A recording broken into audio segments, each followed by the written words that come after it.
Visible and audible. Proceed. Good evening, I'm Dr. Meghana. I'm going to be presenting a child with developmental delay.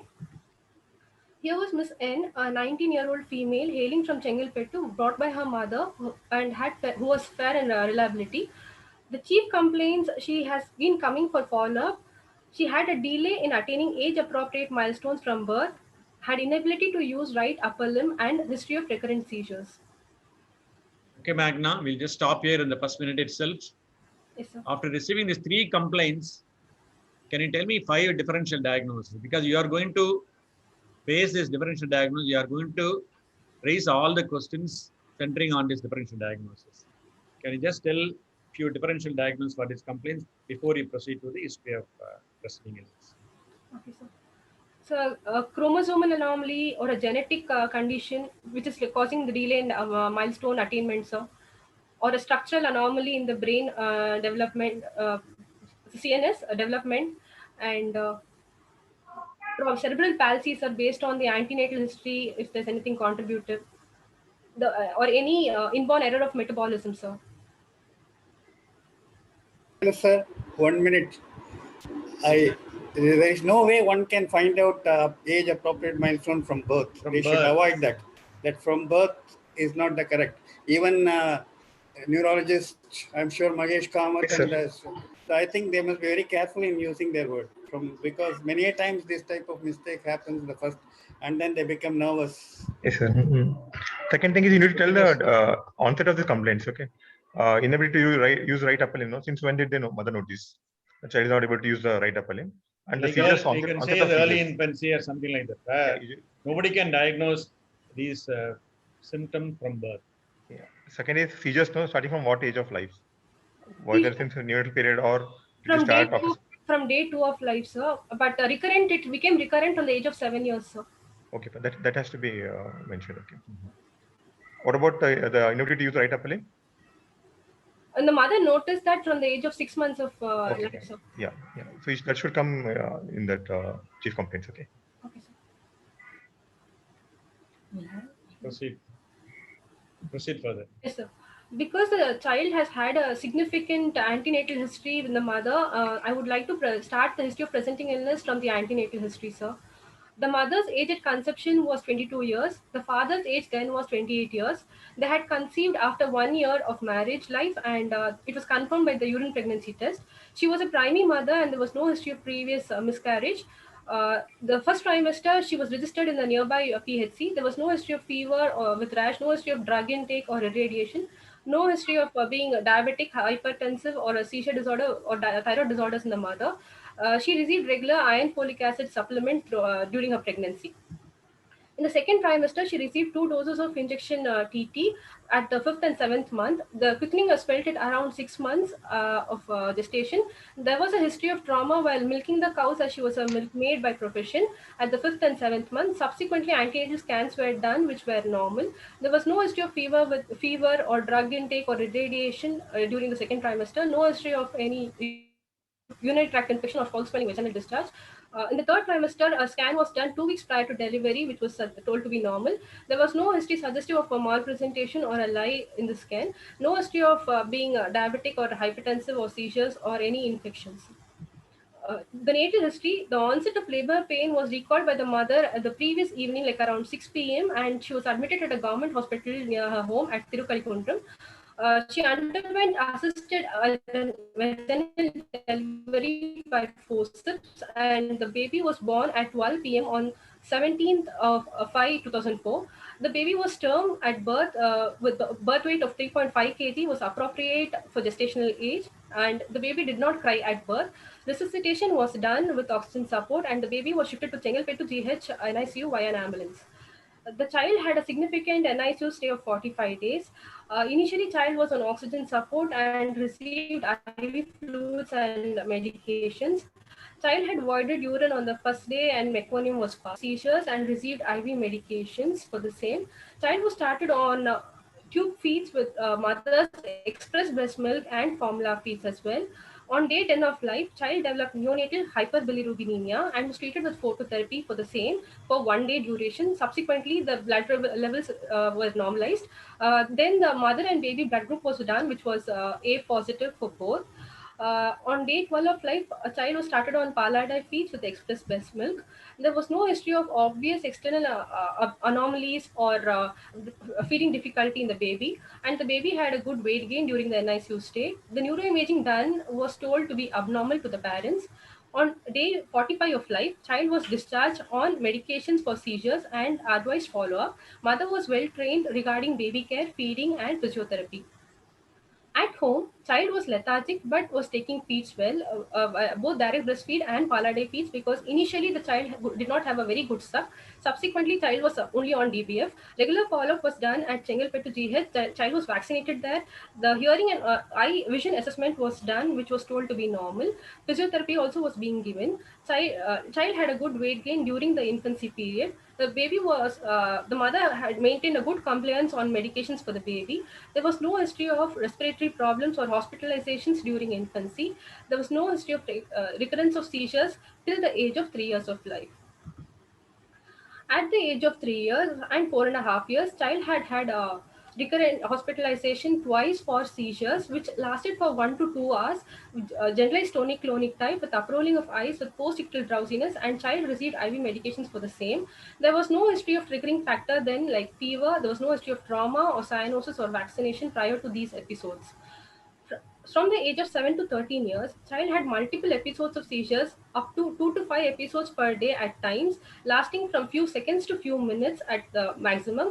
Each was GTCS with uprolling of eyes with post-ictal tiredness, with occasional bladder bowel incontinence during the seizure episode. Child was on follow-up for the same with a pediatrician and neurologist. There was no history of withdrawal from medications or no history of new onset of deficit or weakness or regression of milestones. Currently, child has been seizure free from the age of 13 years, that is a duration of 4 years, and is on sodium valproate and clobazam with a good compliance. Since then, she has had a significant improvement in her academic performance and other daily activities. There was a history of developmental delay.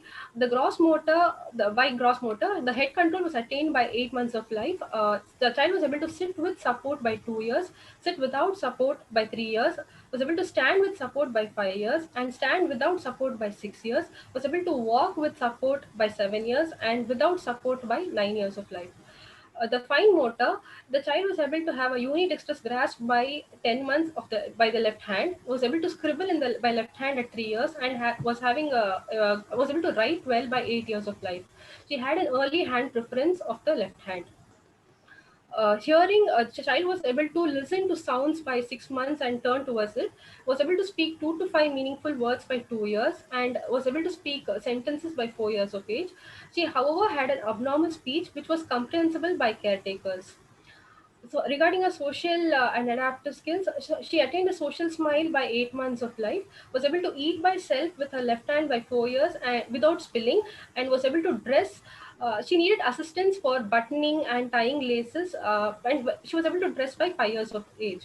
She is currently studying in a middle school, in a special school with Tamil medium of teaching and writing. Her favorite subject is language. This is her handwriting in the image below.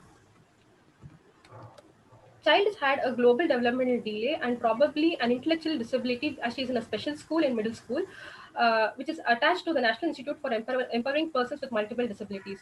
Regarding her activities of daily living, her house is on the ground floor. Her classroom also is on the ground floor. However, she is able to climb stairs with the help of side rails. She uses washroom by self, for which a Western toilet was built for her sake at 3 years back recently. She's able to brush teeth, have bath, and she needs assistance in dressing up. She travels to the special school by bus with her mother and spends 5 years there for her education.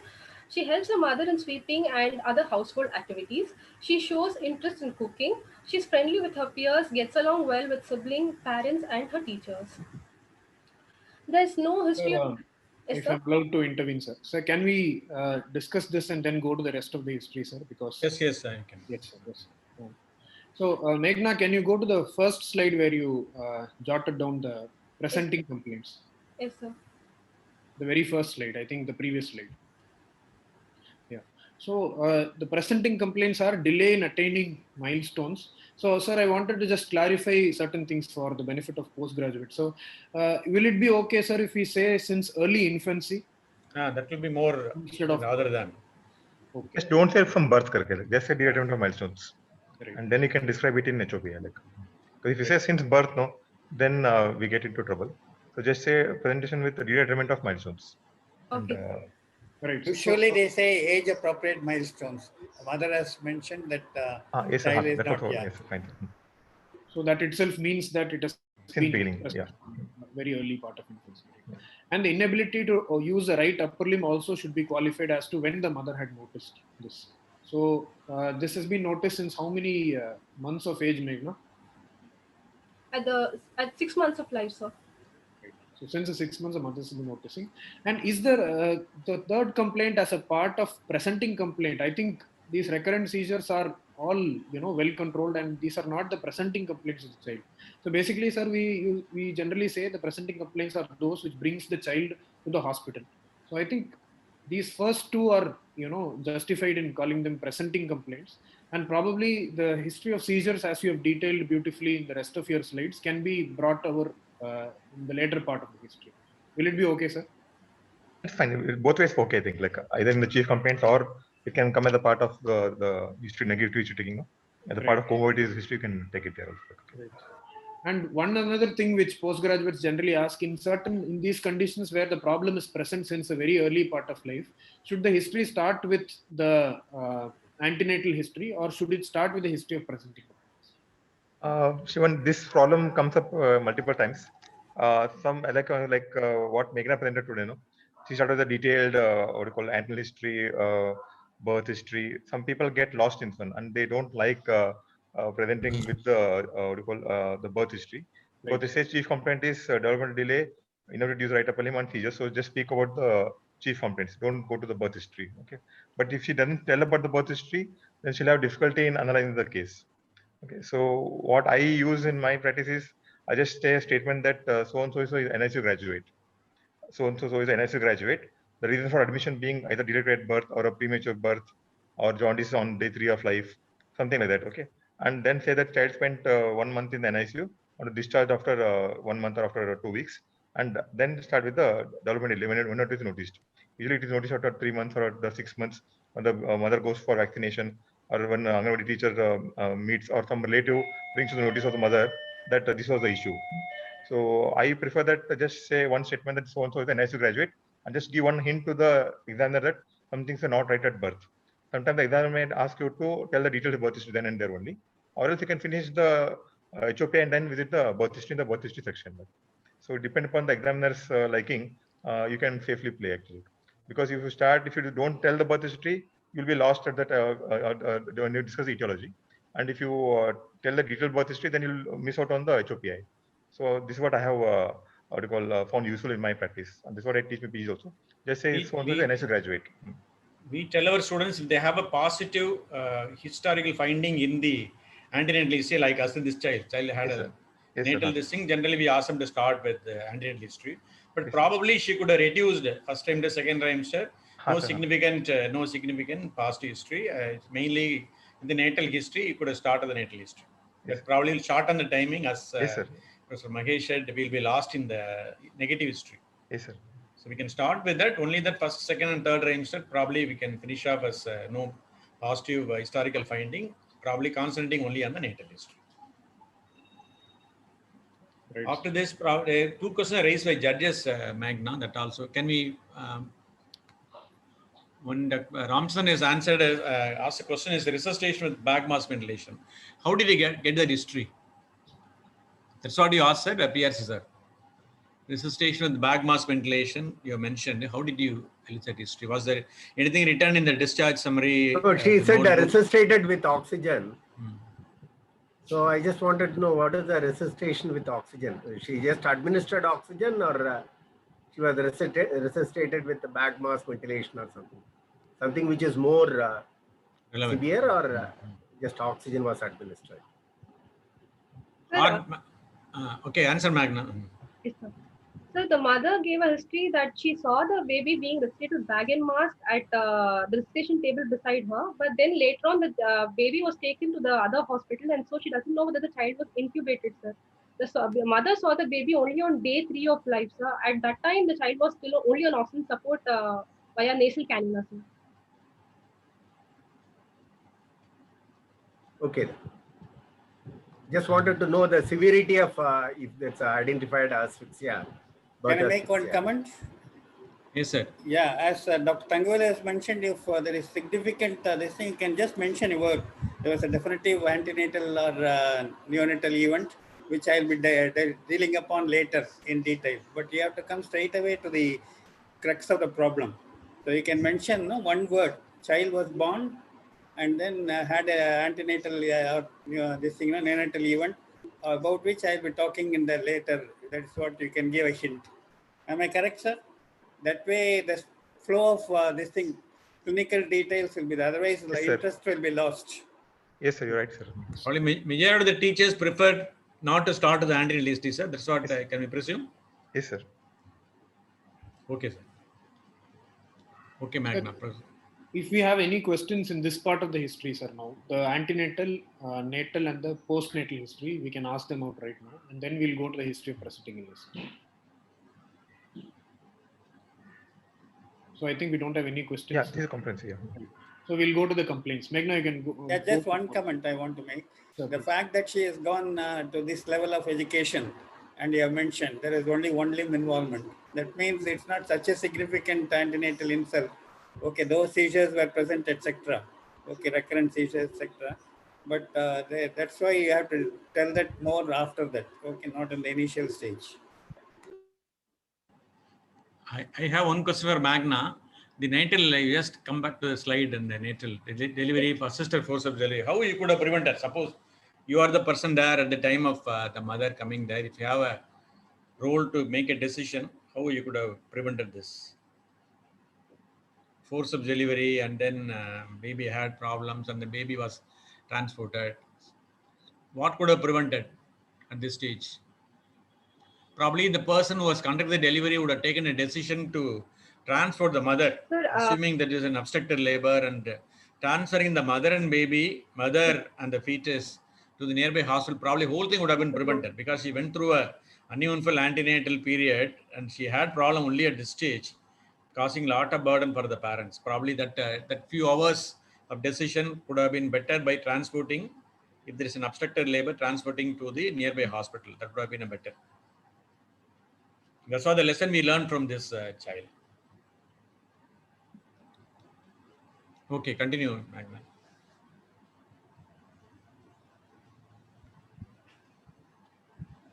So, Meghna, you had there was no finished. history of deficit in perception of smell or vision. Yes, sir.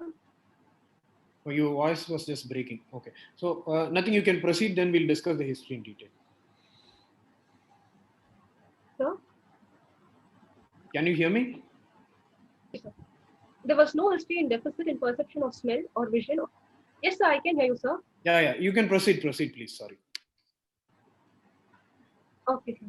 No history of deficit in perception of smell or vision or facial expression, taste perception, or chewing or swallowing difficulty. There was no history of any hearing impairment or any abnormal movements of the tongue. She had a history of abnormal speech. She was able to sleep with eyes fully closed. Regarding her motor system symptoms, she had history of being weak during her infancy with a history of reduced activity. Subsequently, her activity improved. There was history of restriction of range of movements in her right hand since 6 months of life. Currently, she's not able to mix food or write in her right hand. There's no history of slipping between mother's hands during infancy. There was no history of tightness of limbs or difficulty in changing diapers during her infancy. There was history of involuntary movements that started from the age of 2 years, which was unintentional, more in her right than her left upper limb. There was history of abnormal gait present. The child was able to get up from bed, roll over. The child was able to climb and get frequent falls. Regarding a sensory or perception abnormal sensation. There's no history of headache or vomiting, no history of sleep disturbance. There's no history of behavioral abnormalities like aggressiveness, restlessness, or autistic features. There was no history of aspiration or recurrent respiratory tract infections. There was no history of urinary disturbance, bowel incontinence, or urinary tract infections. There was no history of suggestive of Magna, you can switch off your video. I think your call. Your Wi-Fi is fluctuating, or you ask your colleague to open up the hotspot. That will support. Okay. Yeah. Kritika is there. You can open the hotspot. You can close the video also. Yeah. Okay, you can proceed. That will help probably. Okay. There was no history of aspiration or recurrent respiratory tract infections, no history of any urinary disturbances or bowel incontinence, no history suggestive of hypothyroidism or constipation or endocrinopathy, no history of night blindness, bony fractures, or bleeding manifestations.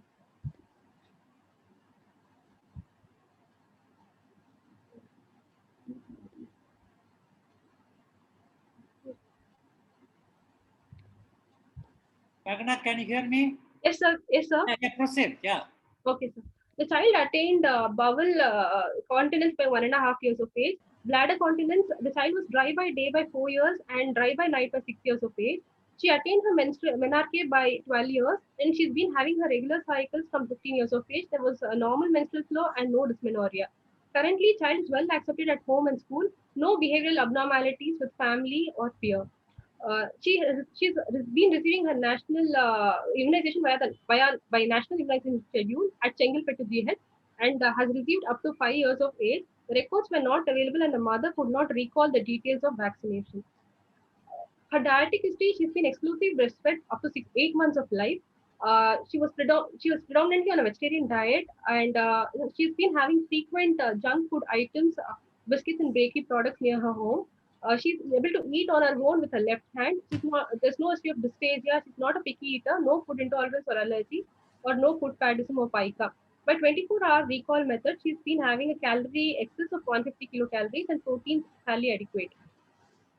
A family history, there's no history of development delay in the family, no history of deaths in infancy in the family, no history suggestive of family members who needed support or who were with physical disability, no history of contact with tuberculosis. The sibling in the family, he is supportive and sensitive to his sister's needs. Regarding their socio-economic status, they live in a Kachas home with one room, with the kitchen being a part of the hall. There's a separate toilet outside for her. The water supply is by corporation, and according to the per capita income and education and occupation, they belong to upper lower class of modified Kuppuswamy scale. Summary, sir. Here is a 17-year-old girl with a history of global developmental delay since infancy, with positive movement of the right upper limbs since 6 months of age, involuntary movements since 2 years in the right upper limb, and seizures.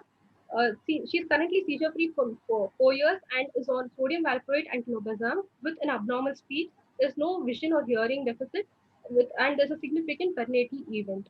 It could probably be a child with cerebral palsy because it has been a static course with motor problems and presence of a perinatal event.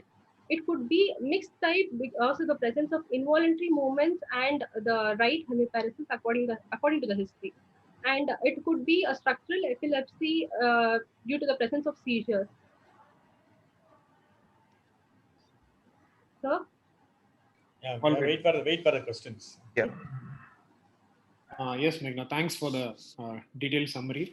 So, one point which needed to be stressed probably is you had mentioned in your presenting complaints, the first one as the main presenting complaints is delayed attainment of milestones, which was not age appropriate. So whoever listens to this history now wants to have an opinion on whether this delay is global or this delay is more pronounced in certain sectors.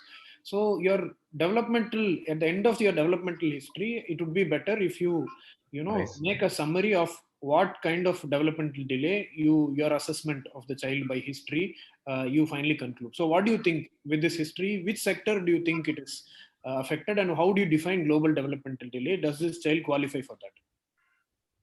So the delay has been predominantly in the gross motor milestones, sir. The fine motor, because of the left hand, she's had a left-handedness, so she's she's otherwise doing her activities with the left hand. Speech, there has been a delay. So speech and social milestones has been a minimal delay, but predominantly in the motor segment. So Okay. So and there is, global developmental delay, by definition, it would involve more than two areas of developmental assessments. okay. So of how many areas will you consider two? So you have gross motor, fine motor, you have Language social and cognitive, and then your language, right? So out of these four, or is it different? So for, do you hear me, Meghna? yes, sir. Yes, I hear you, sir. Yeah. So for telling it as global developmental delay, you take only three sectors. You take motor as a whole, and then you take the second one would be socio-cognitive or social adaptive, and then it will be language. I think sir will agree, yes, sir? Yeah, language, yes, right. So yes. So among these three, if two is involved, then you will call it global developmental delay. So as you said, yes, the motor delay is more predominant, and it is asymmetric in that the right upper limb is more involved. That is why you have the fine motor problems there. But it is a global delay, right? Because all three sectors are delayed, right? Yes, sir. Right. So this is about the developmental history. Then what else were the presenting complaints? So one would want to ask what kind of delays it is. And we know that it is a global delay, yes. And what is the next presenting complaint? Inability to use the right hand, sir. Upper lip. Right. So that the parents have been noticing since 6 months of age, right? Yes, sir. Okay. So whenever you try to elicit a history, we were also just discussing, because some parents tend to say that the paucity of movements was present since birth. Is it possible? It is possible if the child has had a perinatal stroke, sir, or during delivery process, the child has had Erb's palsy or So these are two different things, right, Meghna? Because why? How different are these two? the site of lesion would vary, sir. Exactly. Yes. So the site of lesion in the first case, as in our patient, Yes, sir. is probably a upper motor neuron lesion. Yes, sir. Right? And the second one, which you told, like obstetric Complications. Erb's palsy, would be a brachial plexus Brachial plexus. palsy, would be a lower motor neuron lesion. So among these two, which do you think will present at birth or in very early in infancy? So in our case, we are clear. It is by 6 months. So with the age of presentation of weakness, will it add some information? Tell us what kind of pathology we're dealing with. Sir, I didn't get your question, sir. In the child that I am talking about, My we had question an is, upper motor neuron inside. okay. I'll rephrase my question. See, if a mother comes to you and says that since day one of life, my child is not moving my right upper limb, and another mother comes like this, just like our patient, right? Yes, Since sir. 6 months, we have been noticing that the child has not been using the right upper limb. So, among these two, which would be LMN, which would be UMN? UMN would be if the child is presenting by around 6 months, sir, and LMN if it is at birth itself, sir, from day one of life. Exactly. So the chronology of the history, that is when the problem started, will give us a clue that where the kind of lesion would probably be, right? Yes, sir. So these two are the complaints. And then what else would you, what are the questions in history you want to ask? Because you have detailed neuroaxial history based on localization, all these negative histories about cranial nerves, about sensory motor, extrapyramidal and all that. I think one of our judges, Professor PRC sir, has also asked whether such a detailed negative history is required or not.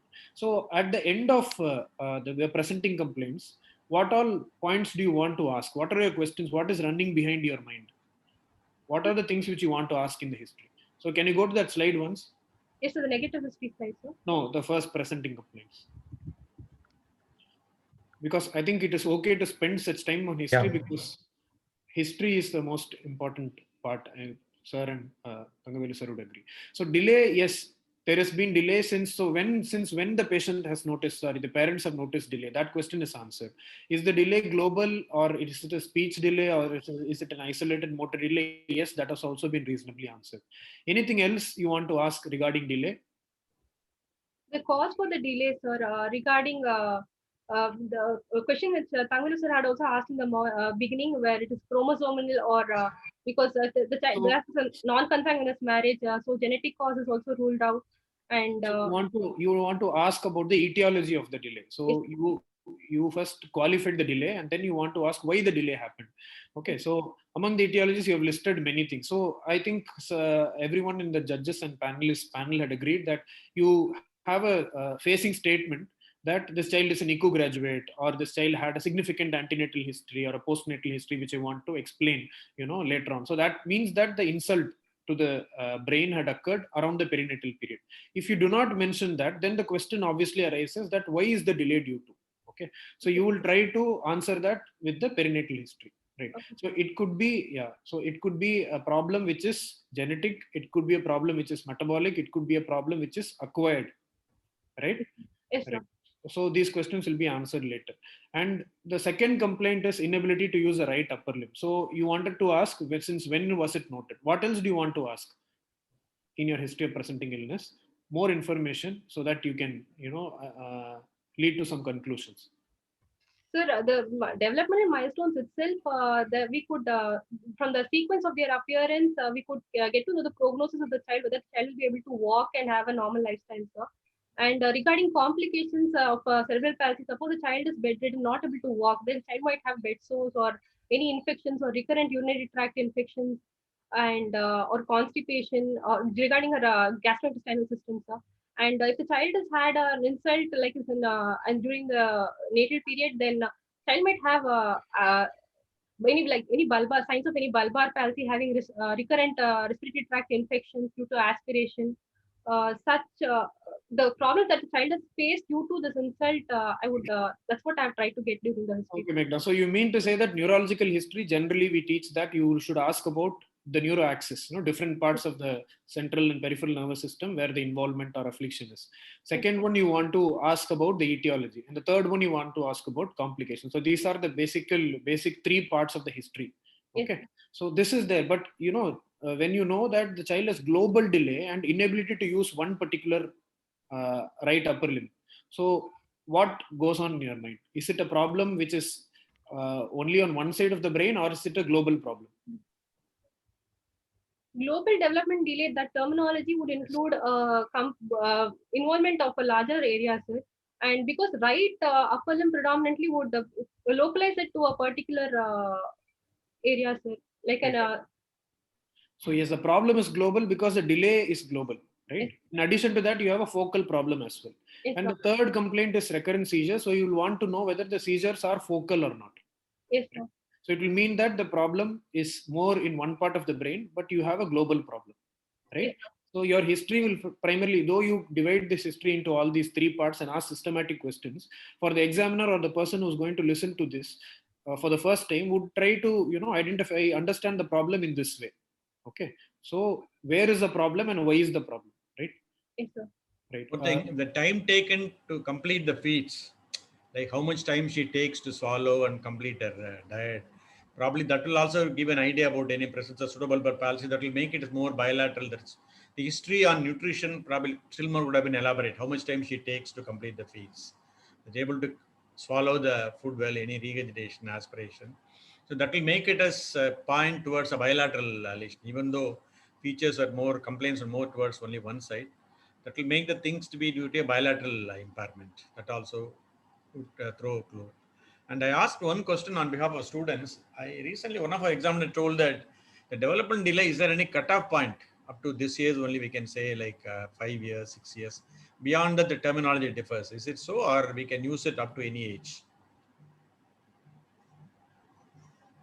The term GDD is used till the age Delayed of 6 years. development.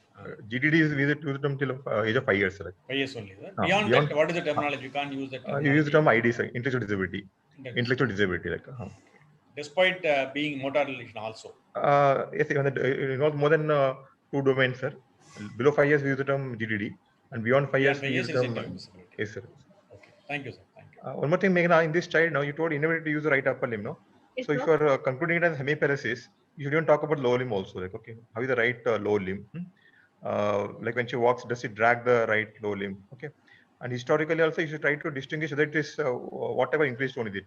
Is it spastic? Is it dyskinetic? Or is it mixed? You have mentioned it is mixed, but you should justify those statements. Okay, why you say it's spastic? Why you say it's dystonic? Okay, if you can conclude that, that would be really nice. Because at the end of your HOPI, you're supposed to say that this is a case of cerebral palsy. Yes. Then if it is CP, what type of CP is it? Is it quadri, hemi, or diplegia? Okay. Then physiological type, is it spastic, dyskinetic, or is it mixed? Is it ataxic? Okay, choreoasteroid. Be able to conclude that part also. Then talk about the etiology and the severity of the condition. Okay, so at the end of your HOPI, you should speak about all the 4 components of CP: the etiological, the physiological part, the anatomical part, and the severity part also. Along with that, the comorbidities which are there in this child.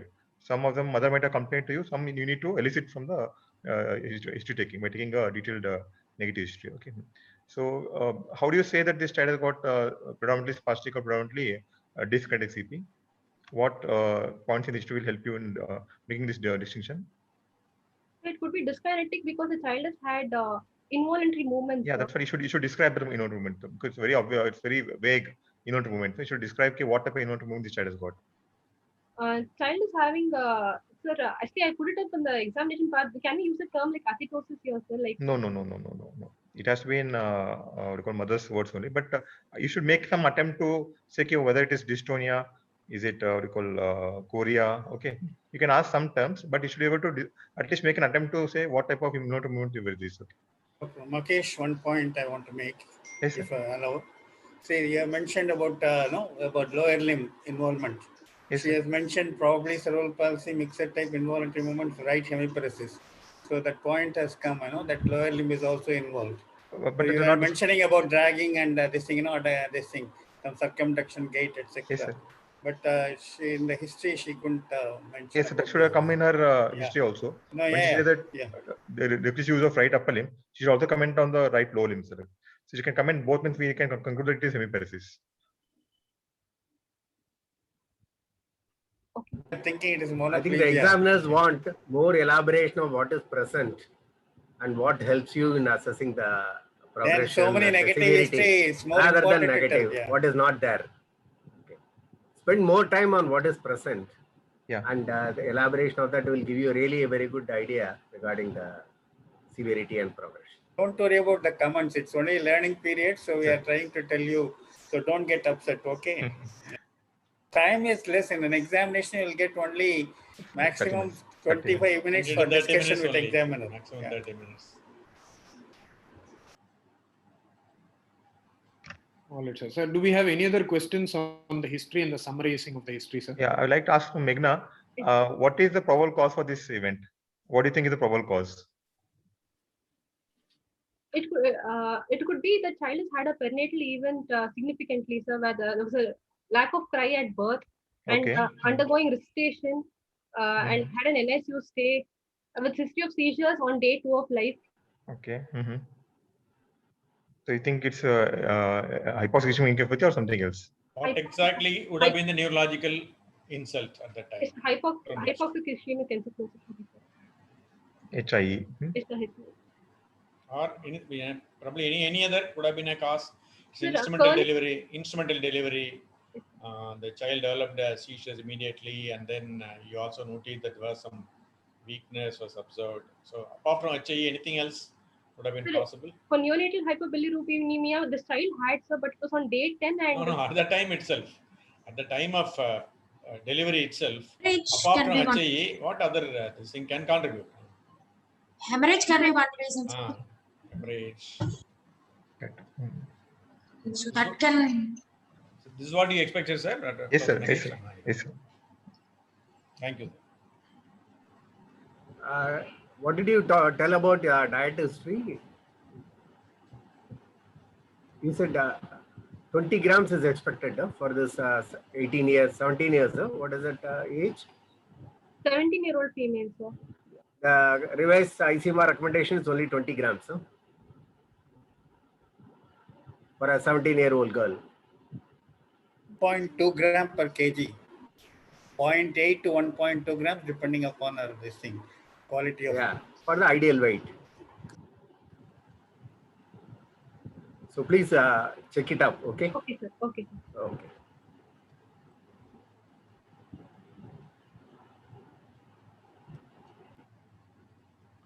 So, sir, any other question on the history before we proceed to the examination, sir?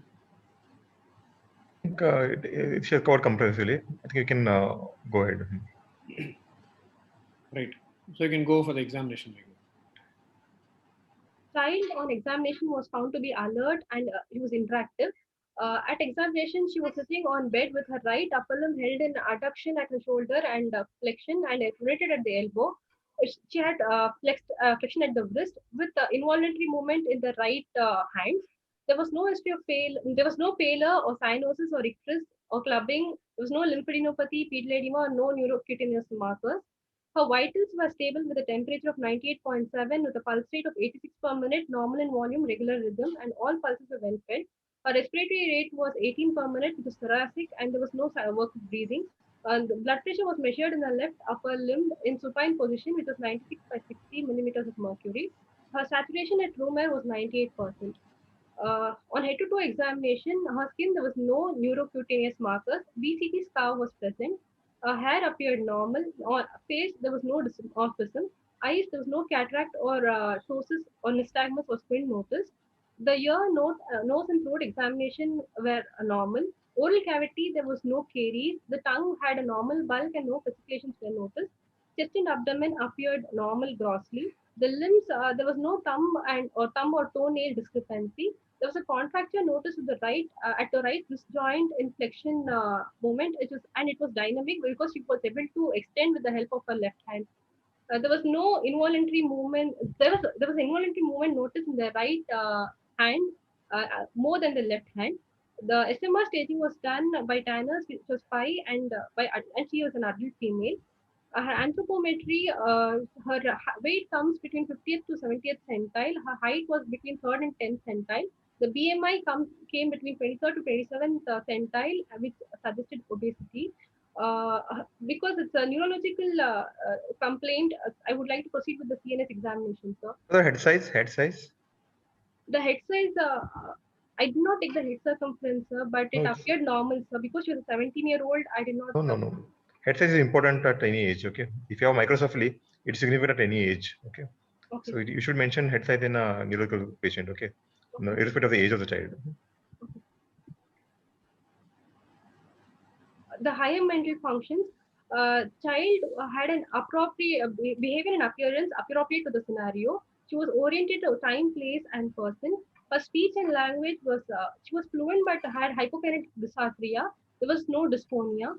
Her memory, she was able to recall her address, her parents' phone number, and other school details of the previous days.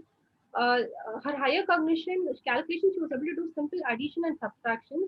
Abstract thinking, she's actually interested in cooking, so she was able to tell simple recipes, and she's interested in arranging things at her house. This is the voice of the child.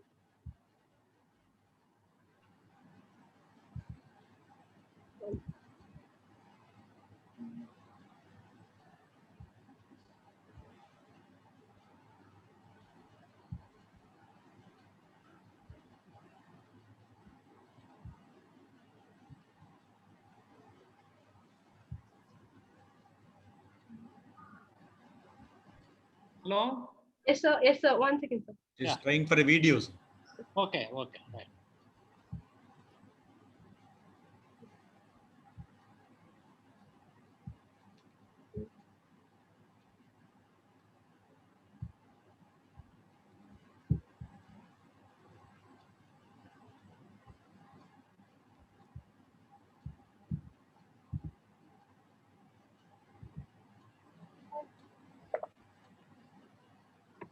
ஆசிரியர் தினம் September 5 திசைகள் 4 தமிழ்நாட்டு பழம் பலாப்பழம்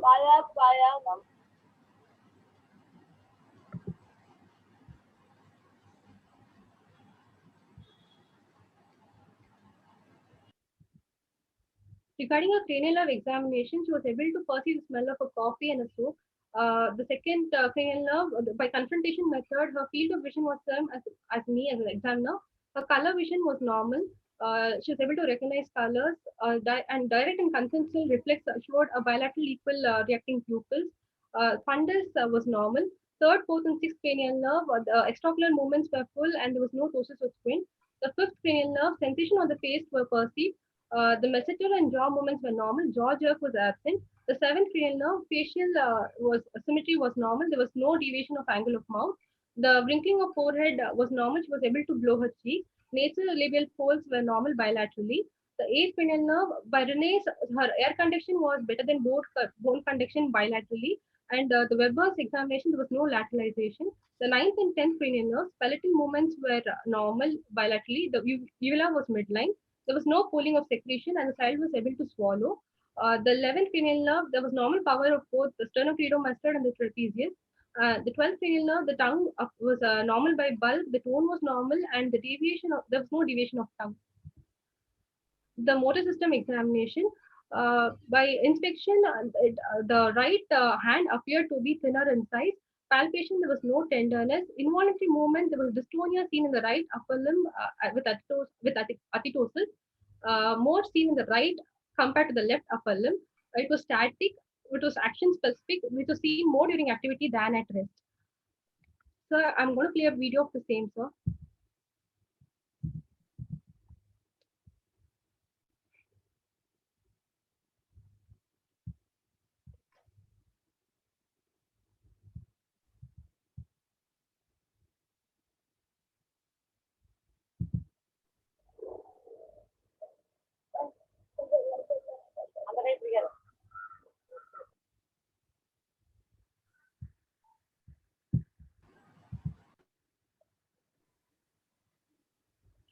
I think Meghna, you open the slide and double click just like you had done for the previous one, no? Yes, sir. Because for this you have to optimize to the screen, so you can't do it now. You can just go to your presentation now. Yes, sir. You have to share screen your presentation. You have to share your presentation, but don't go to slideshow mode. Okay, sir. You are still on the. Yes, sir. No, you are still on the other window.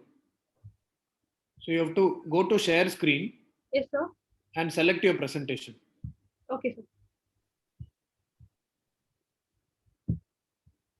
Now go to share screen. Is my screen visible, sir? Yeah, its screen is visible. Now double click on the video. Yes, sir. Yeah.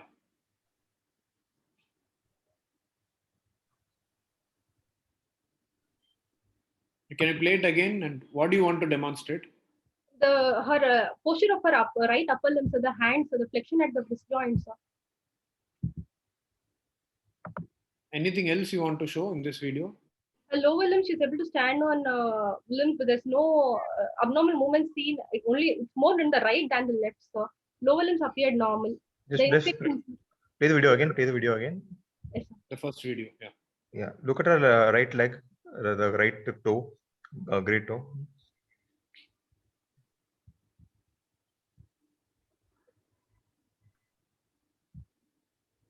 She has some amount of dystonic posturing of her right leg also, actually. Along with the right upper limb, in the right lower limb, there is flexion at the great toe and the other toe is also flexed. And some dystonic posturing is there in the right leg also. Playing of the fingers. Yes, sir. So these involuntary movements increase when the child is trying to do a voluntary action. So that is, you have noticed, right? Yeah. In this video, yeah. And as sir said, you have subtle lower limb changes also on the right side. Right. So what does this video show? Second one, can you run it again? Yes, sir.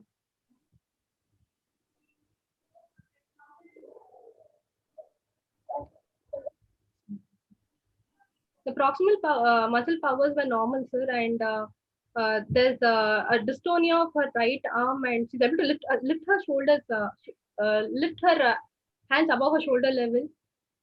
Distally alone, there's an abnormality, sir. Okay, so the movement disorder is predominantly involving the distal extremity, predominantly more involving the upper limb than the lower limb. Okay. And how would you describe the quality? Like in the terms which we commonly use to describe movement disorders, how do you describe the quality? Like you say dancing movements, like you say flowing movements, like you say writhing movements, like you say twisting movement. So what would this qualify, or is it does not belong to either of these categories? So there's both writhing movements and Twisting movements. also. Just play it again.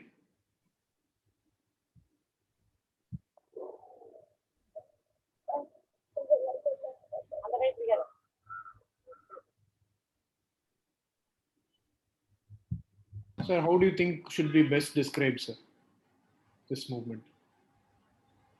More of dystonic movement. More of dystonic movements are there actually. Both at the wrist and the ankle. More in the upper limb. Again, thumb movement is not separately. She could not demonstrate. Yes, sir.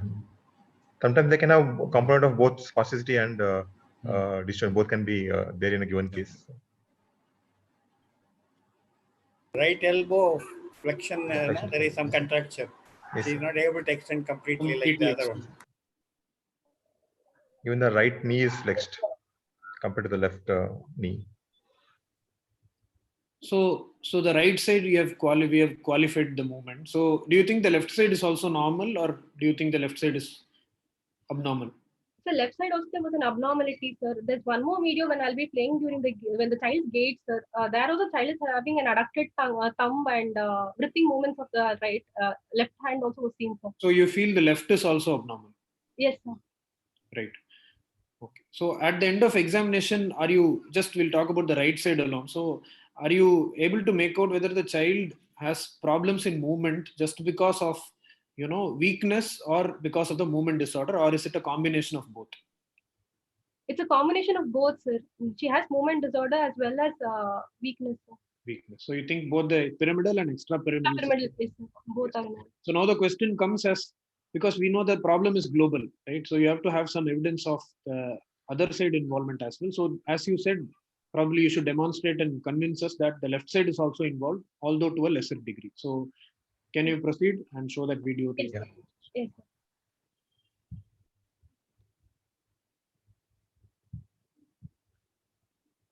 Her bulk bilaterally, both in upper and lower limbs, were predominantly were more or less equal, except for a difference of 1 centimeter in the right forearm of 23 centimeters with respect to the left of 24 centimeter. The tone measured in both upper and lower limbs at all joints, and the muscles were all variable in both upper and lower limbs in both right and left. The reflexes when the power which was done, the neck, the child was able to lift her head above the bed. Trunk, she was able to get up from a supine position. There was no Beaver sign. The upper limb, the power, shoulder, the adduction, abduction, flexion and extension was 3/5 as compared to 4/5 on the left. The elbow flexion and extension was possible up to 3/5 as compared to 4/5 on the left. Wrist flexion and extension was 3/5 as compared to 4/5. Hand whip, she had 2/5 on the right hand with a cortical thumb seen. The lower limbs, power was at the hip, knee, and ankle, or for the range of movements was 3/5 on the right as compared to 4/5 on the left. The reflexes, superficial reflexes, the abdominal was normal. Plantar was extensor bilaterally. The deep tendon reflexes at the biceps, triceps, and supinator was just elicitable, and knee and ankle were 2+. There was no primitive reflexes, and there's no ankle or knee clonus. The gait, the child had a right circumductive gait. On the left limb, she had a flexion at the knee and ankle with a forearm swing, which was more in the left than the right. Flexion at the elbow and supination of the forearm with flexion of the wrist. Involuntary movements were seen on the distal upper limb bilaterally during the gait. There was no difficulty in negotiating turns. I'll be playing the video for this. Yeah, you can play the video and yes, then read out.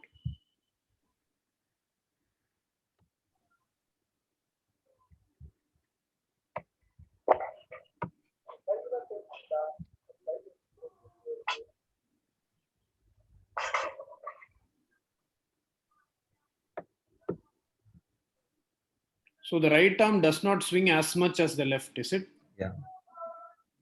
Yes. And you have some involuntary movements as well. And what is that about the left side you wanted to say, Meghna? Left side, she's had a spasticity in her left lower limb, sir. Can you just describe what you've seen in that video on the left side? On the left side, she's having a flexion at the knee and ankle joint, and the left upper limb, it appears dystonic, and actually an adductor thumb was also seen, sir, on the left upper limb. Involuntary movements also is visible, sir. And she's able to take turns. There's no difficulty negotiating, sir. Turns.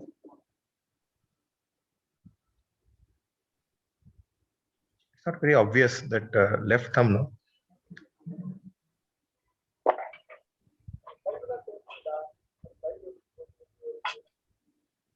So she seems to have some twisting of the distal left upper extremity as well. Because she was put under stress of walking, sir. Is it so? It was not obvious when earlier.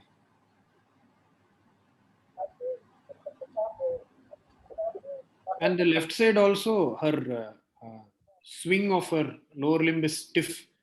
Yeah. But as you said, there is flexion at the knee, not much at the hip though. Yeah. You can proceed. Sensory system examination. Sensory system examination, she could perceive touch, pain and temperature, vibration, pressure and proprioception were intact. The cortical sensations were predominantly lost. There was no ataxia, nystagmus or dysmetria. The finger nose test and finger nose test were slow in her left upper limb. The right could not be performed. There was no dystiadokinesia. The spinal cranium appeared normal. We could not strip her to see her spine for any curvature. And meningeal, there were no signs of meningeal irritation. The autonomic system was normal. There was no signs of raised ICP. Sir. Yeah, Magna, can you describe the cortical sensory? No. What cortical sensation you checked and? Sir, I wanted to check for this 2-point discrimination, sir, and stereognosis, graphesthesia. What did you do? What did you do? From which you came to this conclusion? For graphesthesia, I try to imitate with the back of my pen on her hand with the numbers and asking her to tell out if she could be able to understand the numbers, sir. And regarding stereognosis, I try to give her a pen, comb, a ball, a toy, a square block, and try to ask her if she could be able to tell me what she was holding in her hand, sir. And for 2-point discrimination, I could place two pointed objects like a tip of a pen, the thickness of a tip of a pen at a distance of 1.5 to 2 centimeters in her arms, for arms and forearms. She was not able to tell at all in her right limb, sir. Left limb, she just told only the digit 1, sir. The other number she could not tell, and she could perceive only the ball, sir. Other objects she could not tell, sir. Lost both sides, only on one side. These cortical sensations. So both sides are tested, sir. Right, she could not recognize anything, sir. But left side, only these are the 2 things she could perceive, sir. Is it because of a lack of understanding, or you think it's genuinely absent? Sir, it could be genuinely absent, sir, because the things that I used were of daily use. So, like she uses a pen to write, and the comb also in one of the videos we have given it to her, and she has received it. The mother gives it to her, and she takes the comb. Okay, fine. Can you go back to that power charting? You are talking about meningeal irritation, this girl. You said no signs of meningeal. Totally not necessary. She is cooperating so well, and I think, Meghna, you can, in such kind of cases, meningeal irritation, raised ICP, all these things you can avoid. Okay. Right. But you should remember that this is for the sake of completion, you need not bring out irrelevant points. Okay. Okay.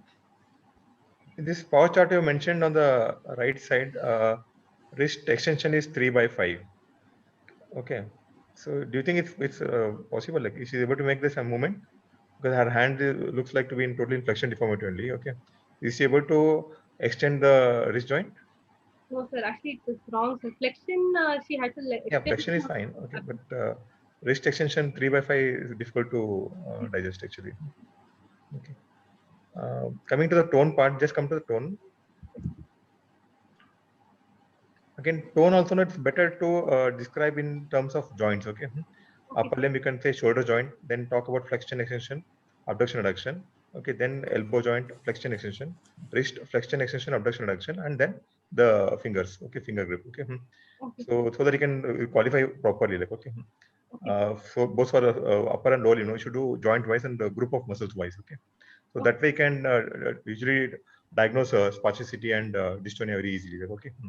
So always make it a habit of writing up into joint wise and muscle group wise. Okay, rather than just saying for forearm, you have to do joint wise and muscle group wise. Okay.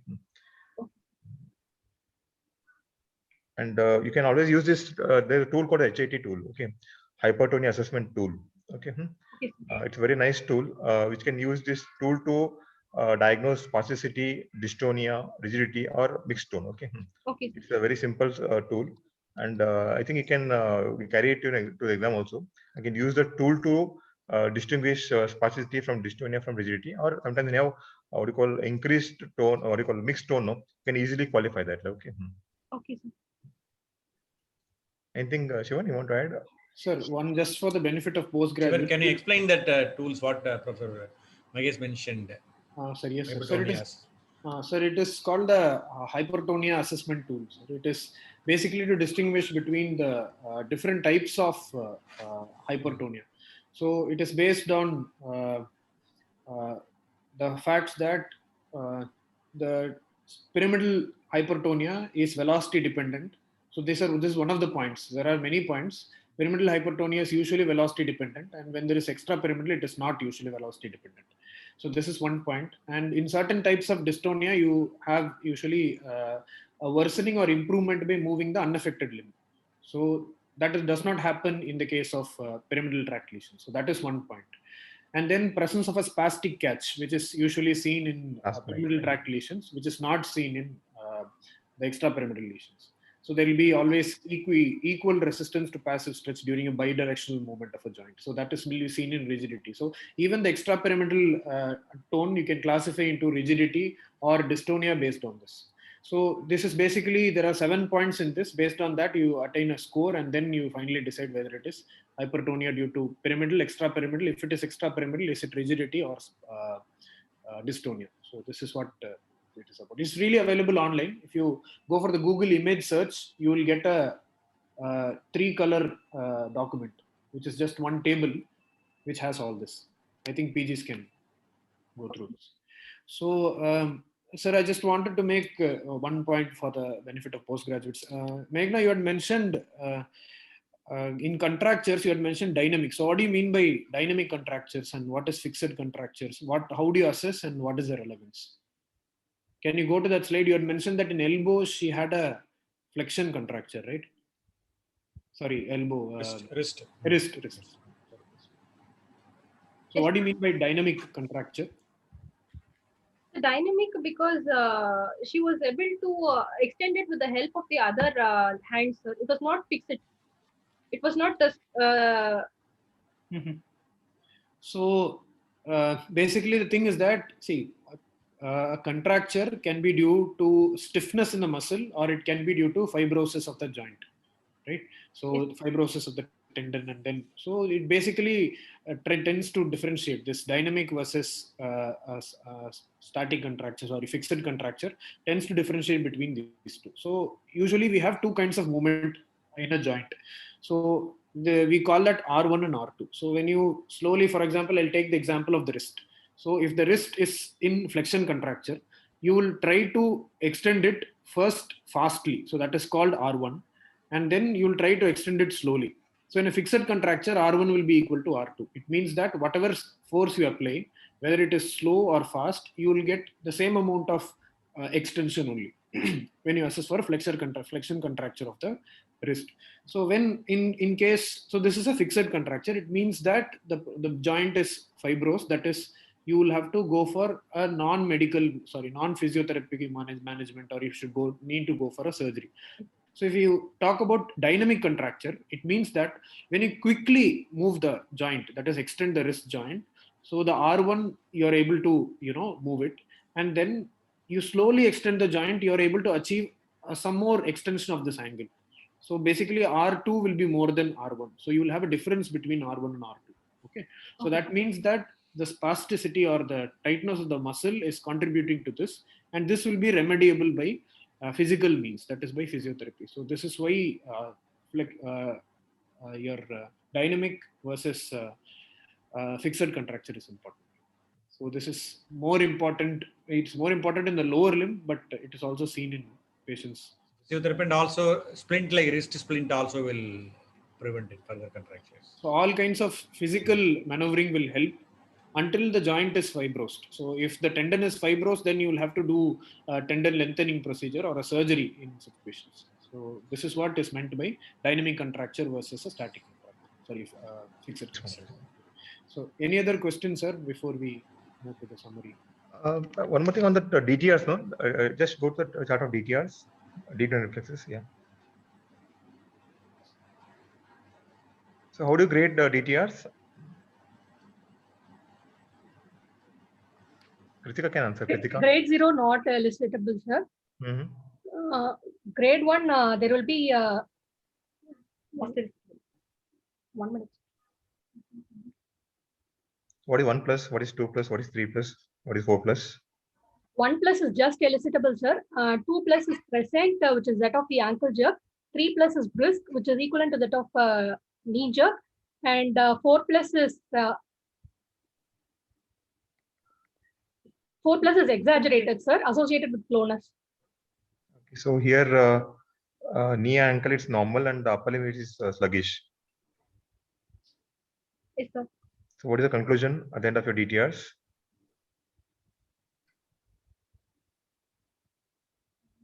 It is not a spastic, it's not an extrapyramidal kind. That will be high, there'll be, it will be 4 plus and the clonus will be present, sir. So here it looks more in extrapyramidal lesions, sir. Extrapyramidal, pyramidal. Pyramidal. Where do you get hyperreflexia? In pyramidal, upper UMN lesion, sir. Pyramidal. Which type of which, pyramidal, no? Pyramidal, okay. Pyramidal. So here it's 2 plus and 1 plus. So this goes more in favor of extrapyramidal type of increased tone. Okay. Yes, which primitive reflex do you look for? Primitive reflexes? Which primitive reflex did you look for in this child? Glabellar cap reflex, palmomental reflexes. So, okay. That is palmar grasp, plantar grasp. Palmar grasp, plantar grasp. Asymmetric tonic neck reflex, symmetric tonic neck reflex. They may not be relevant at this age, but definitely palmar grasp, palmomental reflex, glabellar tap. Okay. Yeah. What are postural reactions? When you talk of cerebral palsy, we talk of two things. One is primitive reflex, second is postural reactions. Okay, what are postural reactions? Sir, primitive reflex is present since birth, which has to be lost at a particular age to attain the postural reaction, sir. So what do you mean postural by postural reactions? Yeah. Yes. What are postural reactions? Postural reactions are those which help to maintain the balance and with the base of support and maintain the center of gravity, sir. Can you name some? Parachute reflex can all be.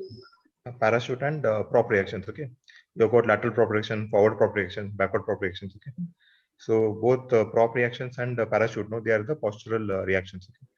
So in a given child with cerebral palsy, we expect the primitive reflex to remain, and the postural reflex they will not appear in a given child. Like, okay. Fine. Ramchandran has commented that the upper limb reflexes like is probably also influenced by contractures. That also will be.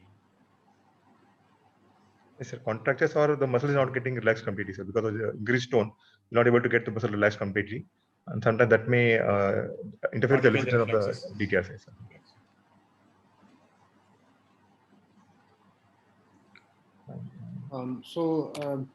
Have you finished the examination, Meghna?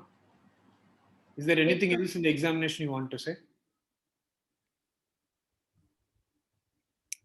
So can you go to the last slide of your examination? So at the end of history and examination, you would like to, end up at a diagnosis. So can you just briefly tell in your terms, you need not go to this table, before we go to the discussion, that what in the examination has added to your history? Sir, I was able to notice the involuntary movements and able to characterize the types, sir.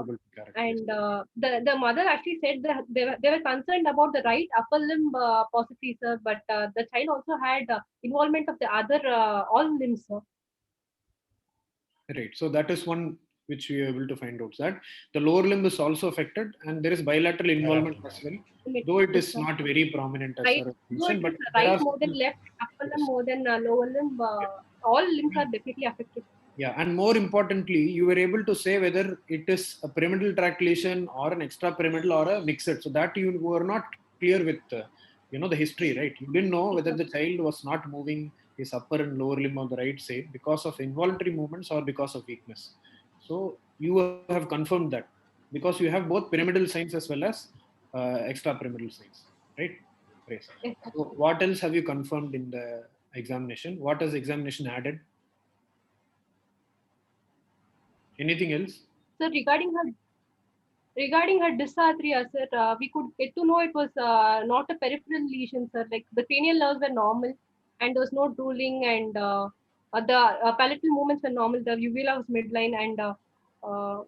so the So dysarthria anyway, we could.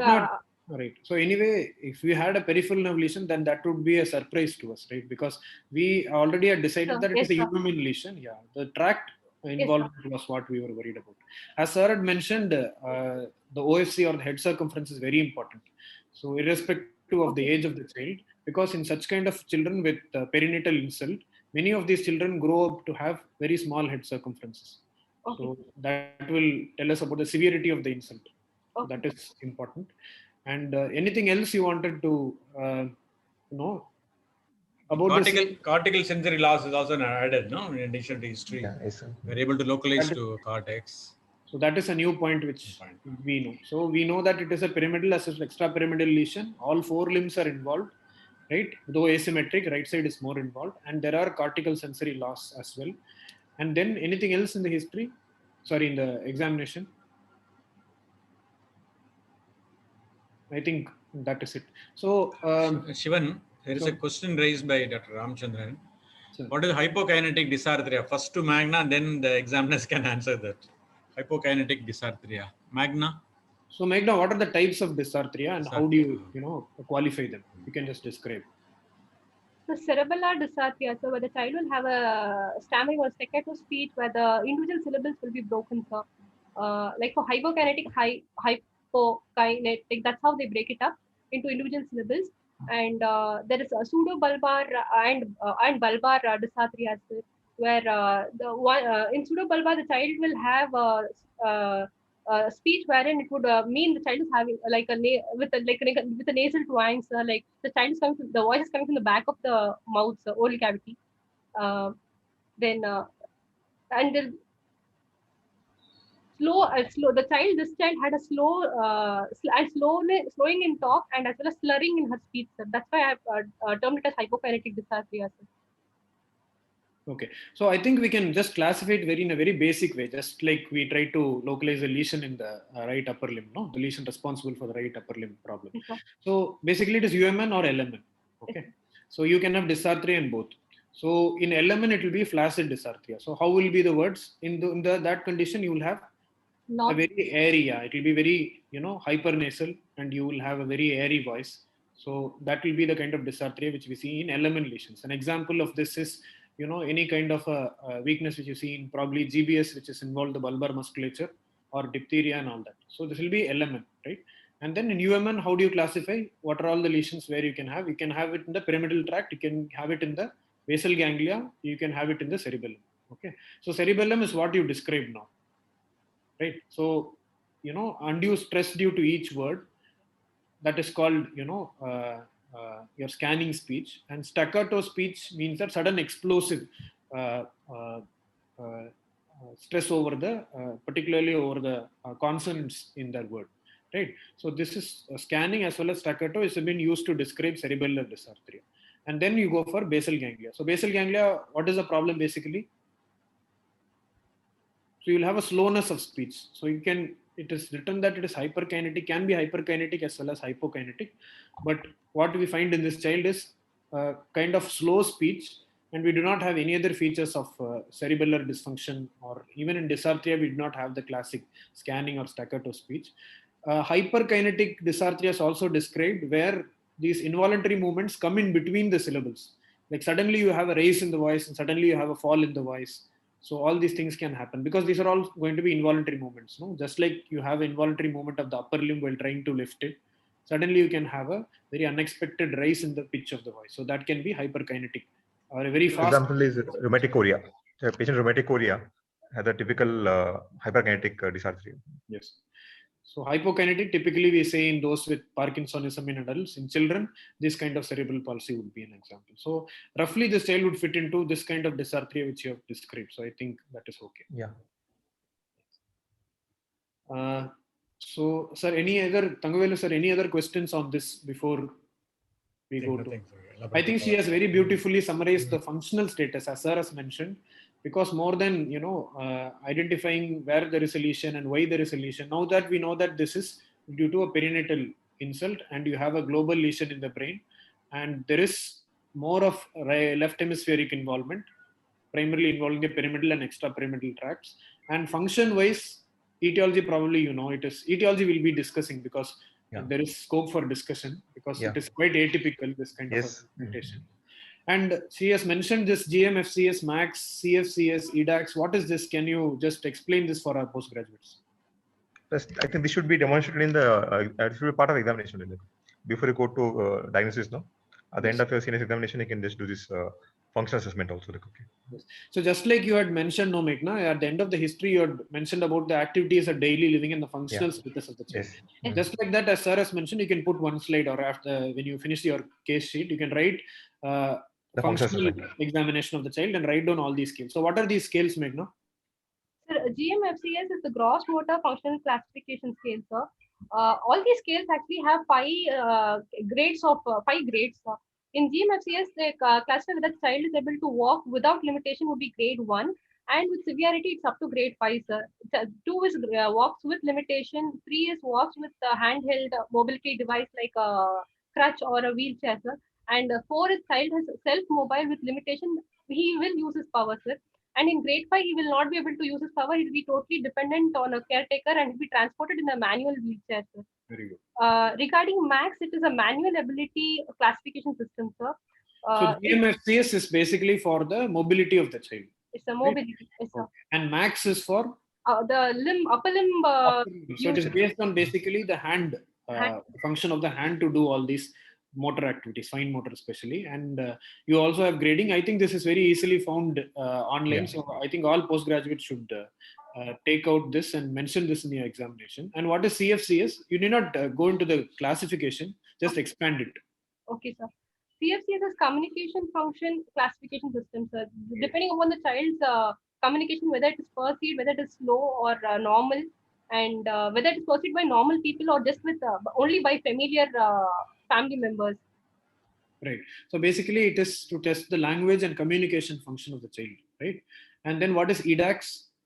EDAX is eating and drinking ability classification system, sir. Whether the child is able to eat and drink safely or he's having some difficulty in swallowing, or the efficacy of eating and drinking is reduced. Right. Or whether he needs 2 feet would be grade 5. So the worst scenario would be grade 5. So this is very important because these are only things which we can intervene in these children, because we cannot, you cannot reverse the lesion. So basically these functional abilities is only the focus of our management plan, right? So these are very important. In addition to that, for excessive drooling also we have a scale. So teachers drooling scale. So these scales are very important. At least these 4 should be mentioned in cases of cerebral palsy which you present. There's one more new one which has come now, based on the visual assessment. It's called a visual assessment classification system. We need to pick up the cortical visual impairment. Okay, for cortical visual impairment. Yeah, VACS, visual assessment classification system. So because most of these babies also have a cortical visual impairment, which is usually missed in our examination, discussion, management plan and all. So they come up with a new one called as VACS, visual assessment classification system. Can I ask one question? Yes, sir. Yes, sir. Yes, sir. See, apart from this, executive function, especially 18-year-old girl, Yes, sir. especially for washing and ablution and so many other things, whether there is any grading, because that's very important, because gross motor may not be that much affected, but finer executive functions may be affected. Okay. That may happen even in autistic child, etc. So I think max is a good function of fine motor Upper limb. skills. So that usually grades all the day-to-day fine motor activities. Right. Sir, should we have a discussion on this before going to the etiology, sir? I think. Yeah. Yes, sir. So Tanguvelu sir, do you have any questions at this point, sir? I think we'll have. We'll go for the etiological assessment. Roughly, we have 30 more minutes, so we'll discuss the diagnosis, etiology, as well as some points on management also. Etiology and management. So Meghnad, what is the diagnosis of this child now?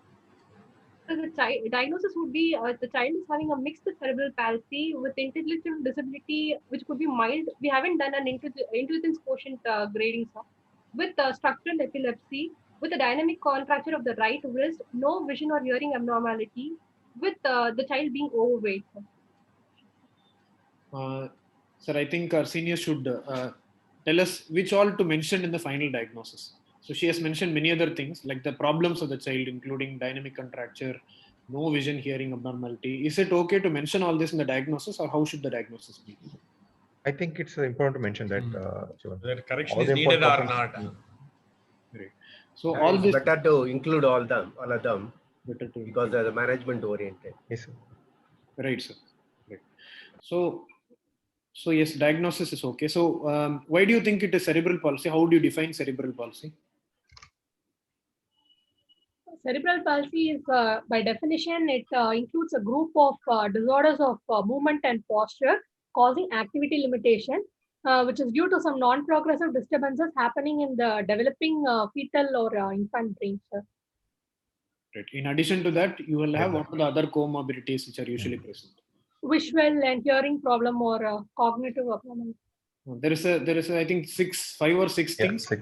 Sensation, perception, cognition, right, and epilepsy also. So among these, as you said, is it due to a early insult? As per the definition, yes, you have an early insult. Is this a disorder of posture and movement? Yes. It is a disorder of posture and movement. Do you have any of the it is a non-progressive insult as per the history, right? So all these things are satisfied. And what among the other problems, in addition to the motor disorder, cerebral palsy is a motor disorder, but it has non-motor problems as well, which is very important. So among these, what are all the non-motor problems you identified? Among sensation, perception, epilepsy, behavior problems, what all are there in this patient? Epilepsy is present, sir. Epilepsy is there, right? Then you just mentioned, no? Tanguvelu sir had just asked about something. You said, yeah. So you have sensory problems as well. Yes. Anything else? And the dysarthria, sir. Yes, the speech problem is there. Yes. Anything else? Cognition. Cognition of intellectual disabilities. Yes, so you mentioned intellectual disability, right? So yeah, right. And then by secondary musculoskeletal disorders. So that is also here, right? So every part of the definition is important because you have every problem in this child. So sensation, perception, cognition, communication, all these problems are there, right? Behavior probably she doesn't have. Epilepsy she has, and secondary musculoskeletal problems also she has, right? So what is the secondary musculoskeletal problem she has? The contracture of the right wrist. Yes. Right. In addition to that, as Sir had mentioned, vision, hearing also should be mentioned here because those are the special senses. So they are also included under sensations. So these are all, we don't generally, think of them as sensations, but these are all special senses which have to be included. Right. And at the end of this, you will always make a functional assessment. Right. Right. So about the etiology, what do you think is the etiology? Right. I haven't finished it. So this is cerebral palsy. Yes. So what kind of cerebral palsy? How will you classify it? So Lalita, I think you are the only person, your video is on, so Okay. I'm asking you. So how do you classify cerebral palsy in general, and what what type would this child fit in? Sir, it can be anatomical, sir, or and physiological also we'll classify. Right. Anatomical based on involvement of either it is either monoplegia, diplegia, tetraplegia, or hemiplegia in that way. So, in this child, we have all 4 limbs involved. So we can say it is a not plegia, but quadriparesis can be one thing. So. And functional wise, whether it is spastic or hypotonic or ataxic or dystonic. That is based on physiological, anatomical, physiological. Okay. Yes. Yeah, that is based on tone. Yes. So, what is the kind of tone this child has? Do you think it is? Sir, it is variable, sir. So we can think in terms of a mixed variance or dystonic. Right. So, mixed cerebral palsy affecting all 4 limbs. Okay. Yes. So, sir, I would like to ask you also, sir, can we call this mixed quadriparetic cerebral palsy? Because generally we use the term, you subdivide spastic cerebral palsy into all these. I think we can use. I think I do use actually. Right. So when the power is more than 3/5, you can definitely say it as quadriparetic. It's an asymmetric quadriparetic CP, right more than left. Right. So yes, this also has to be mentioned because asymmetry is very starkly evident. Yeah. So what about the third part? When you told anatomical, physiological, then there are 4 parts for CP diagnosis, okay, or CP classification: anatomical, physiological, etiological, and functional. Okay, these 4 have to be there in the diagnosis. Okay, yes, along with the comorbidities. Okay, the list of comorbidities are there. They have to be enlisted properly. Like, okay. So etiologically, what do you think is the etiology of this child? So it's a perinatal insult, sir. So the child had history of birth asphyxia, requiring support, bag and mask as Meghna mentioned, and NICU care was also there. On day 2, child had seizures. That could be a part of that neonatal encephalopathy. That word is very important. No? Yes. So the child had a perinatal insult, and the result of which he had a neonatal encephalopathy. Yes. That probably. What features were there in the neonatal encephalopathy from the history? Sir, the baby did not cry at birth, sir, first thing, and required resuscitative measures. And the child had to be admitted in NICU. And during the time also, child did not have any, there was paucity in the movements in the first place. So, and seizures also is another part of the encephalopathy. First 5 days, mother was not allowed to see, and feeding was started only on 5th day. Yes. All this probably will explain. So there is variable involvement of each side, right? Right side is predominantly more involved than the left side. So how do you explain this? Is it possible with what you're telling, or do you suspect something else? Sir, usually hemiplegia will, there can be another added insult as well, sir, along with the asphyxia. So. Is it necessary to have another insult? No, sir. No, sir. And a term baby Yes, developing an insult like hemiplegia, any other insult you could add to that, along with hypoxia, ischemia, anything else. Hemorrhage can be one. Yes, sir. Hemorrhage or thrombosis causing a stroke-like event can also be used. Thrombosis, you have to bring it in something new. Okay, hemorrhage is possible. Is a yes, traumatic labor, assisted assisted forceps delivery. That would have been more than that, bringing in another etiology like thrombosis. Infection, sir. Infection, there was nothing like, there's no fever or vaginal discharge, or nothing was there. Everything was dramatic till the time a baby was taken to the hospital. As per the history, everything was okay. Hypoglycemia can be a metabolic problem. Pardon, sir? yes. Hypoglycemia also would have been. Right, sir. Sir, Professor Mahesh, sir, your opinion on the etiology, sir? Is it? Yeah, the history-wise, this is quite likely, but only thing this is so much asymmetry. Very difficult to explain on the basis of just asphyxia. Asphyxia should have affected both sides. Okay, there can be some mild asymmetry, but this is starting asymmetry. Goes against typical HIE. Was there any history of PROM in this mother? PROM? No, sir. There is no issue of PRO, no? No, sir. Because PRO in a term baby, if there is choriogoneitis, there can be a presentation like a PVL, and that can be asymmetric. But if the history is lacking, then it's difficult to blame the PRO. Can it be any structural malformation? Can it be any structural malformation? So could be, sir. Cannot rule out. Like, for example? Sir, it could be neuronal migration disorders can be. Or, no, you're totally new one, no? Neural migration disorder may not bring out in the natal, third trimester or perinatal. Would have been the first trimester cells. Can be something like a porencephalysis secondary to infarct. Okay. That's what you expected, sir? Yes, sir.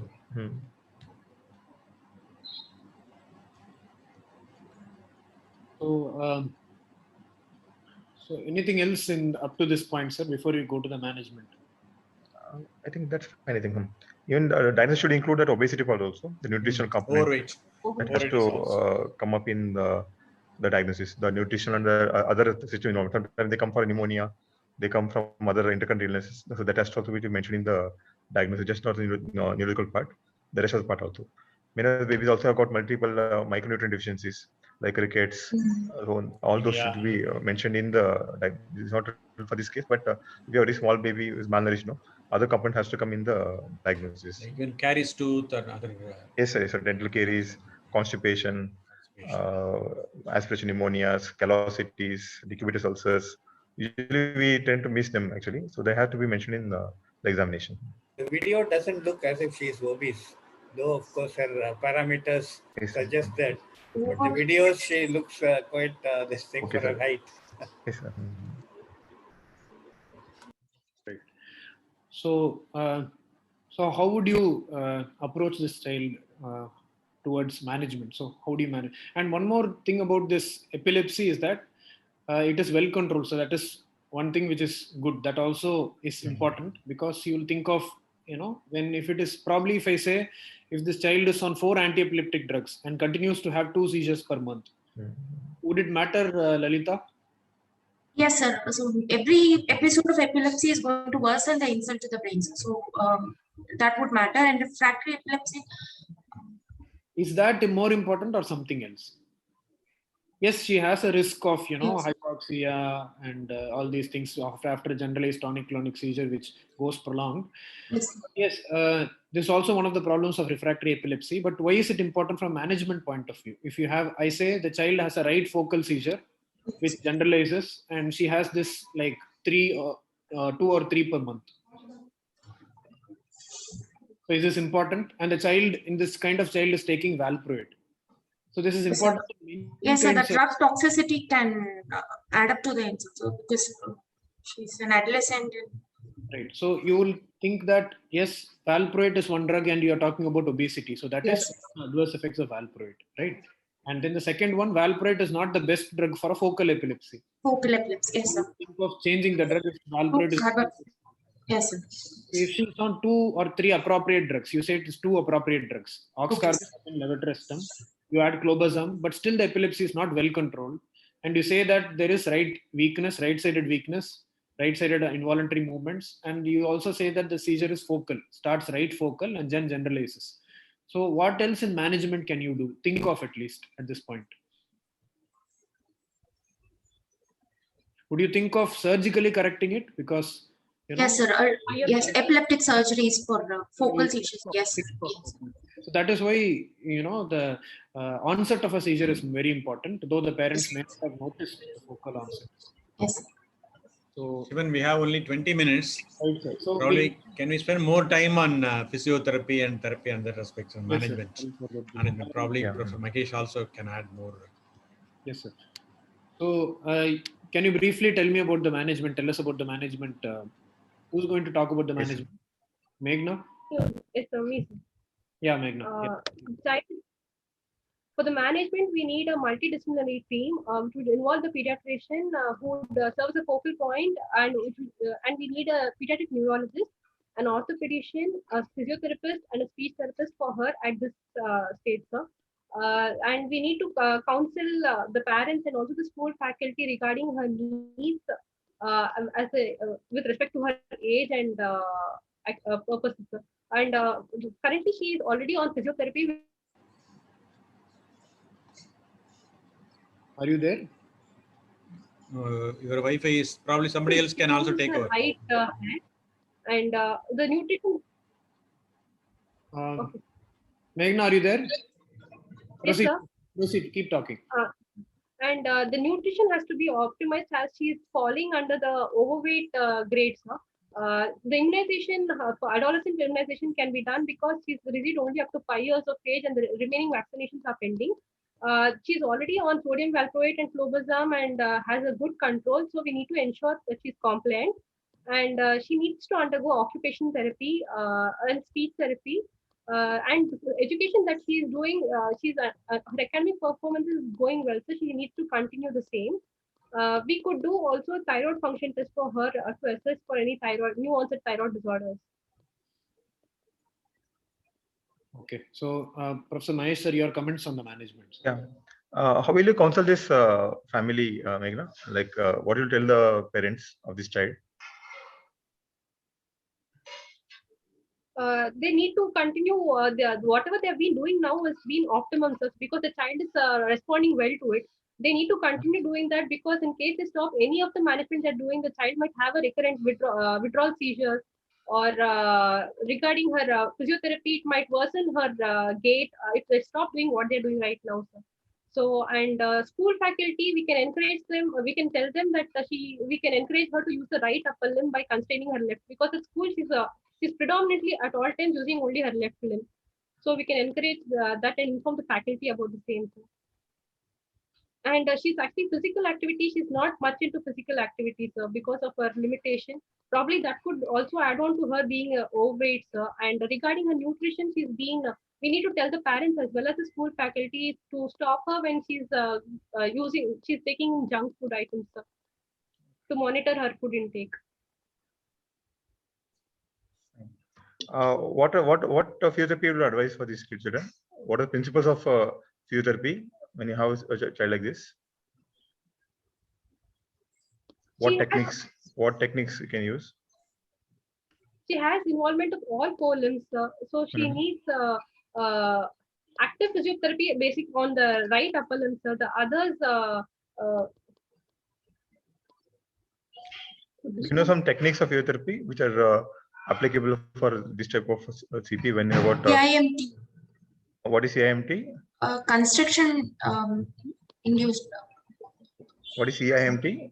Constriction Constraint movement therapy. So what do you mean by CIMT? What do you do in this? Sir, it is usually given in hemiplegic CP, sir, where we constrain the more used limb and we make the child to use the less used, the hemiparetic limbs, so that more active motion is given to that part of the limbs. How many hours do you constrain? How many hours do you constrain the limb in a day?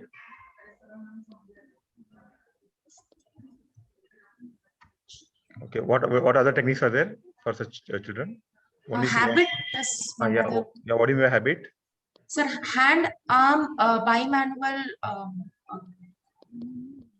Right. Hand, arm, bimanual, intensive therapy. Okay. Okay, sir.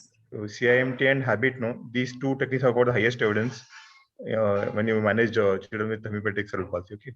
And you start these techniques very early in the life, then you get very good results actually. Okay. Then you have to encourage them to do full range of movement exercises so that they don't develop contractures. Okay. And you can even use some sprints also so that you can avoid development of contractures. Okay. Is there any role for drugs in management of the children? Dystonia, we can manage with drugs. What drugs are used to manage dystonia?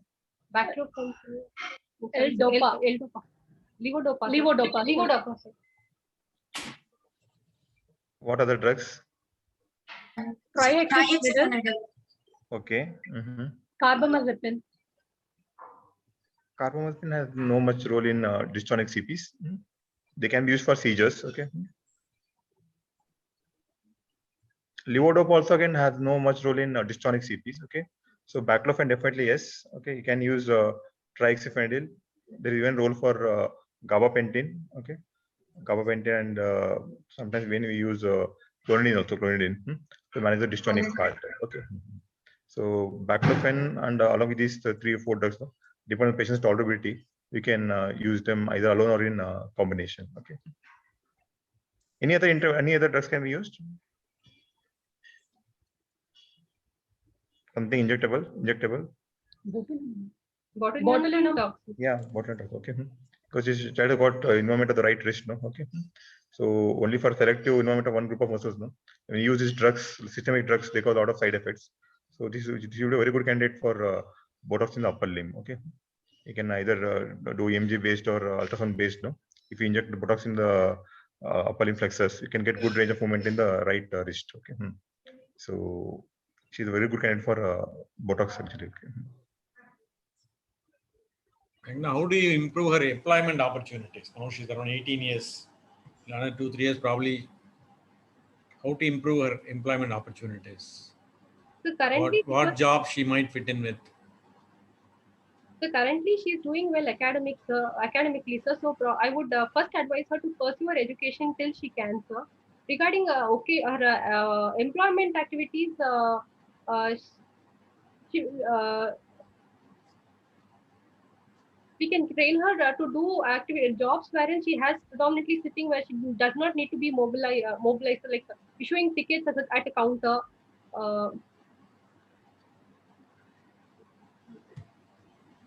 She will not be able to do stitching and all because she's not able to use right upper limb. Mahesh, will it be useful for her to suppose train to a computer usage of the left upper limb? So it will make her opportunity. It's possible, sir, from that. Definitely, sir, definitely. That will make her opportunities become better. Yes, sir. Some supervisory jobs she can definitely take up, sir.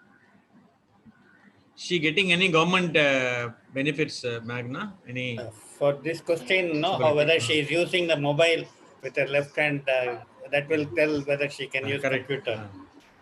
So that will be indirect way of assessing, sir. Is she getting any government benefit, Magna? Yes, sir, she is because for her transport to the school via bus, she's using the government facility, the government concession that she's getting, sir.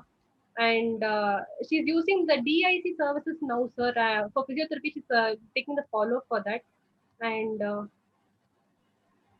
that also you can mention in the history, no? That is a good point that she's getting a benefit supports.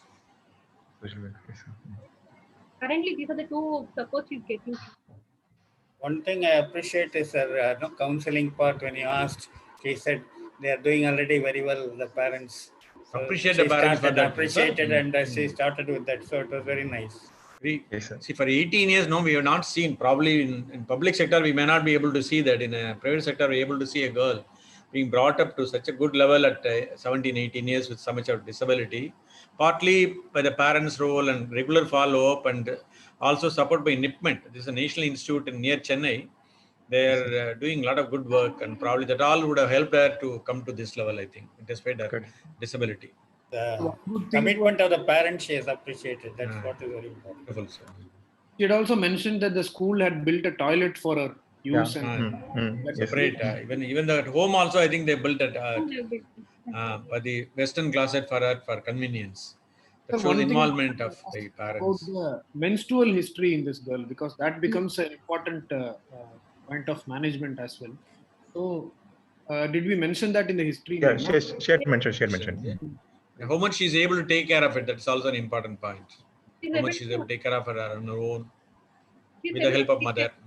She's able to take care of that by herself, sir. She attended at the age of 12 years, sir. She did not receive any, she did not have any signs of precocious puberty. She did not receive any injections or for prolonging that, postponing that. So, in very severely intellectually disabled children, and menstrual hygiene becomes very important. Those who are not able to do their daily activities. The pubertal age is very important because some of these intracranial lesions can cause precocious puberty or delayed puberty. Yes, sir. So I think it's 3-4 minutes to 9:30, I guess, sir. Yeah. So are there any more questions, Thangaveru, sir? How do you prevent children born with cerebral palsy? How do you prevent as a social level, not individual level? Magna. Sir, Magna, all of you can tell what are all the ways in which you can prevent children being born with cerebral palsy. Hope you understand my question. yes, the insult happens if it to prevent the insult that's happening during the natal period, sir. From the obstetrician side, they can maintain a partogram and to see if the child is crossing the time limit of 12 hours of for the first stage and 2 hours of, for the second stage in a primary mother. She's a primary mother, sir. So that can be done to prevent the prolongation of labor. And if in case there is if they have features wherein it could go into complications of labor, they can ensure in utero transfer of the fetus in the mother so that she can have a better access So to the complicated deliveries can be identified earlier and to promote institution delivery. delivery. And more traditional birth attendants in peripheries, in public primary health centers. Starting on steroid for preterm babies. Preterm babies and magnesium sulfate is magnesium sulfate for affecting eclampsia.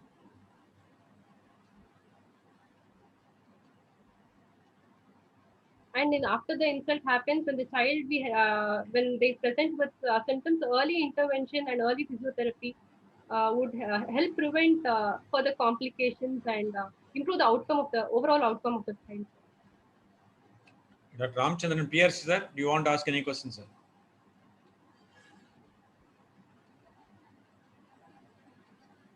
Nothing, sir. Nothing. Thank you, sir.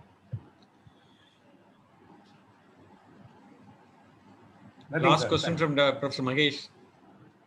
It was a really thoroughly enjoyable session. Okay.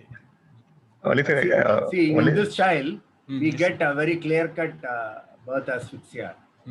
But if you don't get such a clear-cut history of a birth asphyxia, child cries and they find developmental delay at 6 months or so.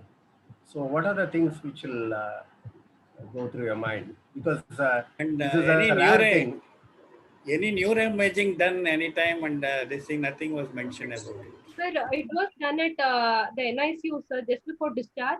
Later at any time. At 3 years of age, they had done the last MRI, sir. But currently, the parents did not have the reports in their hands, sir. After that, no further imaging was done. So how will you differentiate this HIE or perinatal events from antenatal type of cause of cerebral palsy? What will be the clues for you? Sir, at birth, on examination, if child has features of dysmorphism, we would think in terms of chromosomal anomalies, sir. And in case the family history, there's been a non-consanguineous marriage and the family history of any developmental disorders, then we would think in terms of a genetic cause, sir. And if the child is presenting after the introduction of supplementary complementary feeds from the age of 6 months, then we would think in terms of any inborn error of metabolism, like galactosemia or any urea cycle disorders. See, and what do you think currently contributing to most of the cerebral palsies? You think it is a obstetric or the perinatal event or antenatal events? Of course, there is a big group of preterm children. There is another big group. Yes. It could be an antenatal insult, sir. So, other than this history, like a child was, there is no specific history antenatally. Okay, the child was born normally, cried normally. What will be the clues? You said one thing is dysmorphism. Second is they may find this small head even at the time of birth. Okay, so the mother is sometimes shrewd enough to identify that. An examination, of course, you will find various features may suggest. Of course, none of them is complete or full. Any minor congenital anomalies also might indicate there is an insult during the early antenatal period. Because we are facing a large number of cerebral palsy cases nowadays, where their students are actually finding it difficult at this point of time. Nothing, no contributory history, then how to go about discussion. One important thing was mentioned in the chat box. having taken video, consent should have been taken to show that is very important as a present day system, especially an adolescent girl. Sir, just I will explain, sir. It's partly it's our mistake only. In fact, the parents only took the video and sent it. We tried to mask that in the last minute, but it failed, sir. We should have masked the face. I am not finding fault. I am telling correct that correct. it is important to this thing to adolescent girl. We didn't want to do that, so parents took the video. No, it has to be shown. Only thing only consent. Not mask the consent. face. See, they only took the video and sent it, sir. Just wanted a clarification because somebody had mentioned the chat box. Yes, sir. Still, the face should have been masked, but we failed in the last minute, sir. You could have just added one line in the slide that consent taken. That would do probably.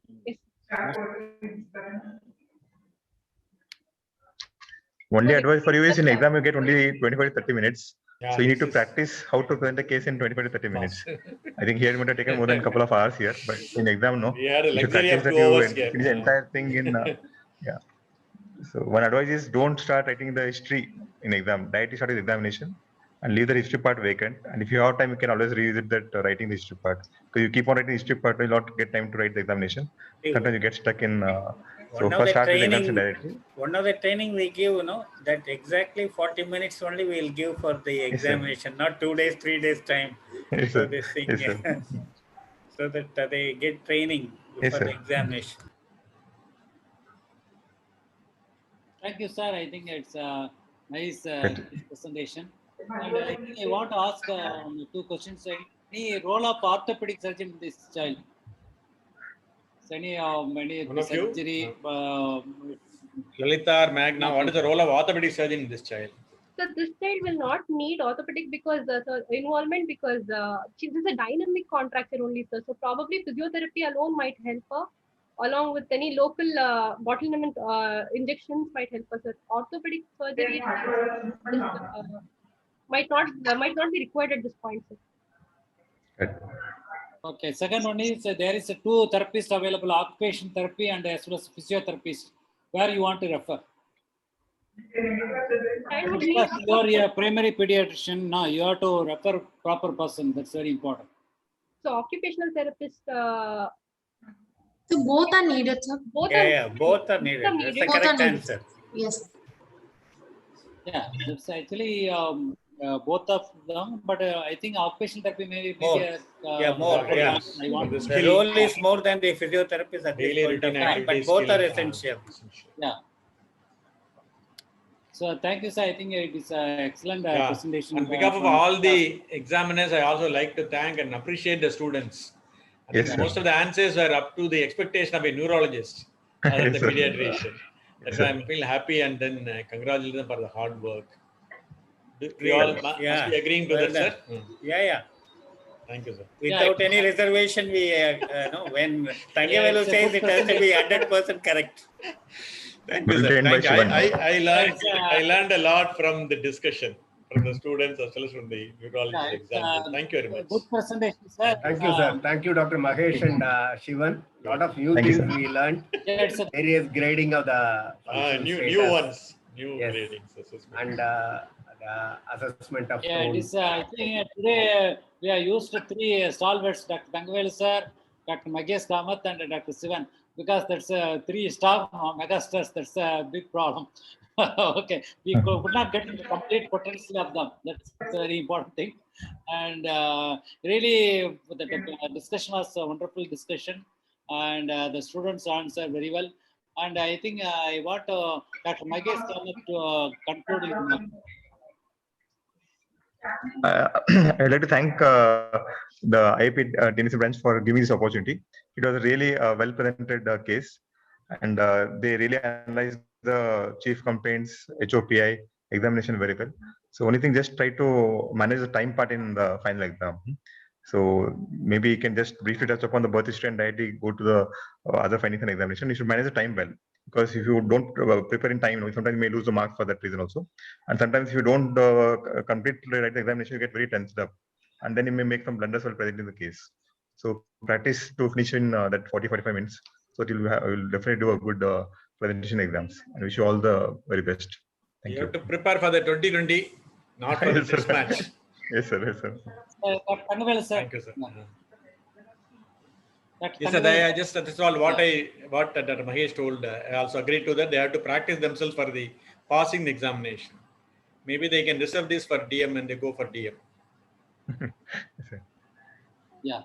And Dr. Sivan. So thank you for this opportunity. It was a privilege to share the stage with two of my teachers whom I adore. And congrats, good job, Meghna, because you did a very good presentation. You took pains to obtain the videos and all that. I know that was a difficult task. And I was secretly hoping you would go wrong in the reflex grading, because that is one of sir's favorite questions. He asked me that during the exam, which I answered wrongly. So you did it better than me. So congrats to you. Thank you, sir. Thank you, sir. Thank you, Rajendra. PS, comment, sir. Thank you. So it was a good experience. So thank the students for taking all the trouble, and please thank the parents on our behalf, okay, for taking all the trouble to take the video and sending it. It was we learned from them. Thank you so much. That's Srinivasan, sir. Yeah. Okay. Yeah. It unmutes, So, sir. unmute, Unmute sir. yourself. Yeah. Already told my distinct views and appreciated the students for having done a job, especially taking a examination of 18-year-old girl is not easy. Easy to examine a child below 5 years, 8 years, but with the emotional disturbances and other things, they have done a good job, and they have got, and she was also cooperating with a smile for all your videographs. That shows that the amount of rapport you have had with the patient as well as the parents. I appreciate you for the trouble you have taken. Congratulations, all the best in your future presentations and in your examination and in your career. Thank you. Thank you. Thank you. Thank you, sir. Any the presenter, you want to tell any comments? Presenter, Meghna. Thank you for this Your opportunity. feedback. Meghna, any comments? Yeah. Feedback, Thank comments. Yeah, you We could interact with all stalwarts in this field. We learned a lot. Thank you. And it's time for vote of thanks. Kritika Lalita. Kritika Lalita, anything you want to add? Sir, Quick. could have been, the time could have been more, sir. Learning more. So